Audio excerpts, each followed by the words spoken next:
আল্লাহ রসুল হাদিসের মধ্যে বলেছেন, কিয়ামতের দিন সব মানুষ বেহুশ হয়ে যাবে।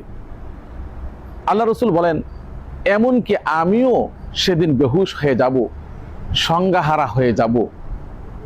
তবে সর্বপ্রথম আমি আমার জ্ঞান ফিরে পাব। আমি জ্ঞান ফিরে পাব, তবে আমি আরশের দিকে তাকিয়ে দেখব মুসা আলাইহিস সালাম আরশের পাশে দাঁড়িয়ে আছেন, আরশ ধরে দাঁড়িয়ে আছেন।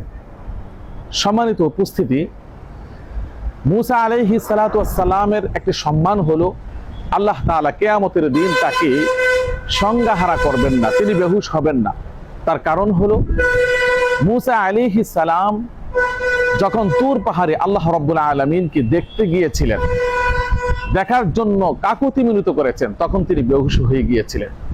এই সম্মানার্থে আল্লাহ রাব্বুল আলামিন কিয়ামতের দিন সব মানুষ বেহুশ হয়ে যাবে, কিন্তু মুসা আলাইহিস সালাম তিনি বেহুশ হবেন না।